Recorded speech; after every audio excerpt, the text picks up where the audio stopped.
आज साहित्यिकी में मित्रों आप सभी का स्वागत है, अभिनंदन है।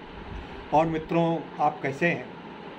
विकलांग साथी ट्रस्ट के दिव्यांगम चैनल पर आज का साहित्यिकी कार्यक्रम आप सभी को समर्पित है।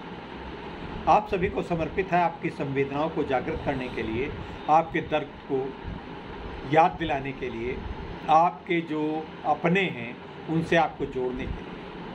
ये साहित्यिकी कार्यक्रम ये आपका अपना कार्यक्रम है और इस अपने कार्यक्रम में मेरी ये धारणा थी कि आपको भी जोड़े, आपकी सर्जना को हम नए आयाम दें, आपकी सर्जना को अभिव्यक्ति का माध्यम बनाएं।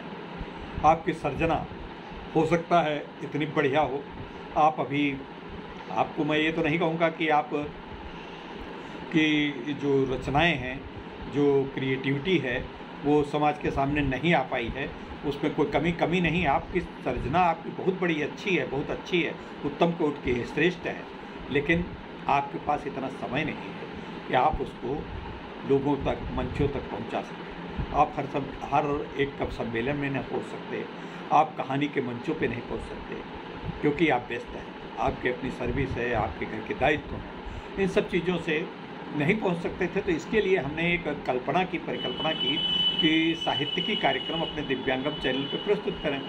यद्यपि हमारे दिव्यांगम चैनल पे साहित्यिकी कार्यक्रम तो ये अलग सा है, लेकिन मंगलवार और शनिवार को कहानियाँ आती हैं, केवल वो कहानियों के लिए मंच है, कहानियों को सुनाने का मंच है। और हमारी श्रीमती जो इस दिव्यांगम चैनल की जो और आप लोगों द्वारा जो बहुत ही प्रिय है लेखिका हैं श्रीमती सुधा सिंह जी, वो कहानी मंच पे बहुत अच्छी कहानियाँ सुनाती हैं।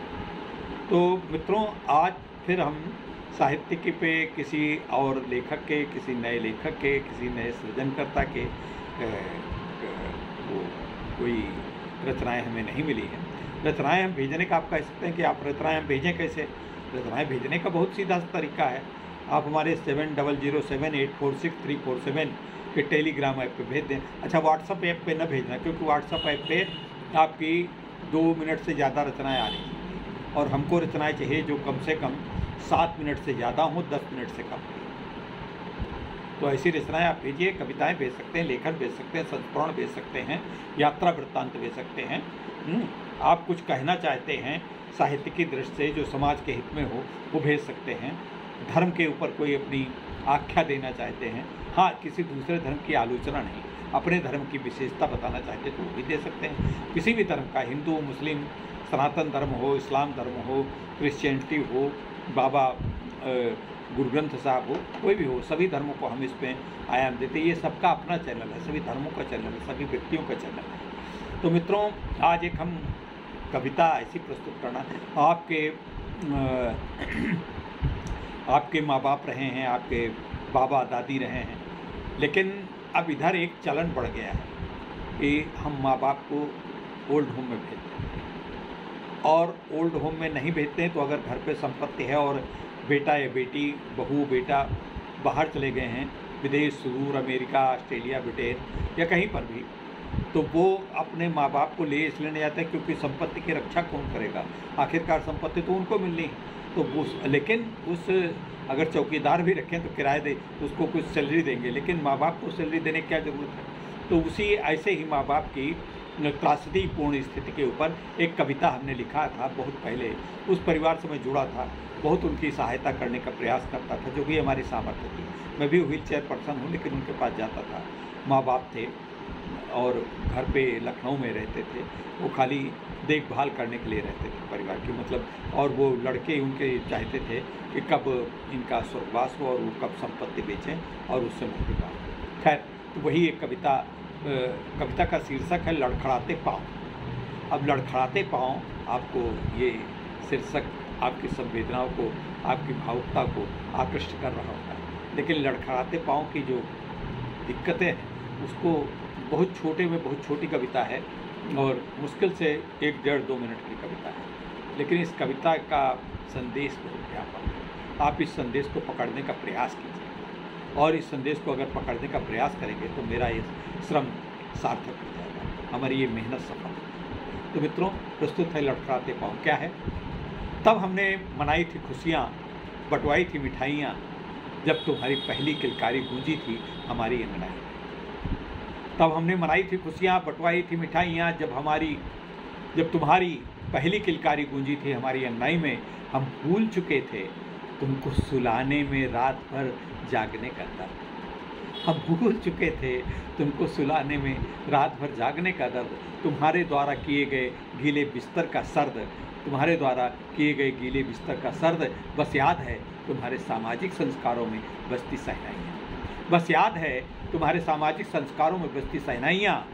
मिलती बधाइयाँ भूले हैं तो तुम्हारी उच्च शिक्षा खातिर लिए गए साहूकार से कर्ज। भूले हैं तो तुम्हारी उच्च शिक्षा खातिर लिए गए साहूकार से कर्ज, जिस पर अब भी जारी है पेंशन से किस्तें भरने का आवश्यक फर्ज।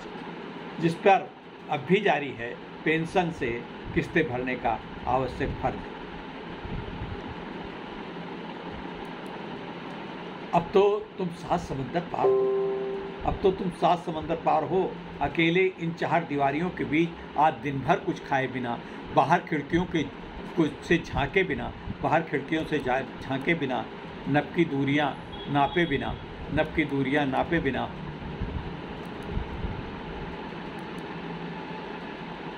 एकमात्र लाठी के सहारे कुबत के लड़खड़ाते पाँव पर चलकर।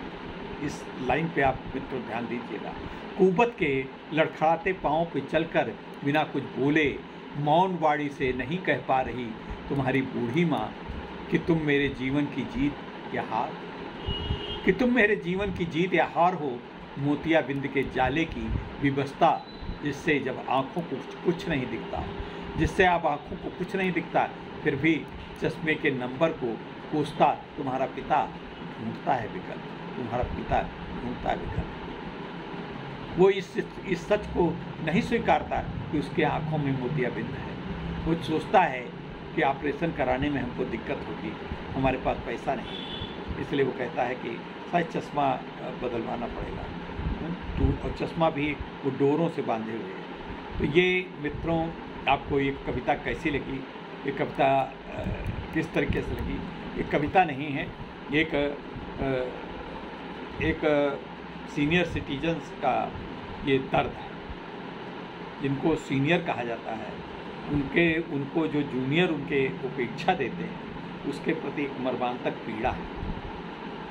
आप इस पीड़ा को अगर बांट सकें अपने माँ बाप के प्रति, आप अपने दृष्टिकोण में थोड़ा परिवर्तन कर सकें, आप उनको, जैसे हमारे सब बच्चे बड़ा हमको प्यार करते हैं, सब कुछ करते हैं, हम बड़े भाग्यशाली हैं। मैं चाहता हूं कि हर बुजुर्ग इस तरीके का भाग्यशाली है। उनके यहाँ मैं प्रायः है जिनको कविता लिखी, उनके यहाँ प्रायः हमें दवाइयाँ लेने जाता था। उनका चश्मा हमने फिर टेस्ट करवा करके बदलवा दिया। वो हम पैसा अपना दे रहा है, लेकिन वो पैसा हमारा नहीं लिए, पैसा वो दे देते थे कसम वसम खिला करके, हाथ जोड़ के नहीं। अच्छी पेंशन भी आती थी उनके उस समय। अब तो खैर वो दोनों प्राणी, पहले पत्नी का निधन हुआ, फिर पति का निधन हो गया यही कोरोना काल में उनके पत्नी के निधन होने पर कोई संस्कारों की भी किसी को दिक्कत नहीं पड़ी।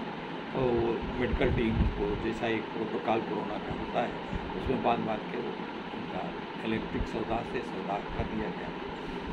लेकिन बेटा नहीं आया। बेटा आया चूँकि कोरोना का, वो तो बता रहा था कोरोना काल में आना जाना नहीं है, ठीक है, था भी, सही बात थी।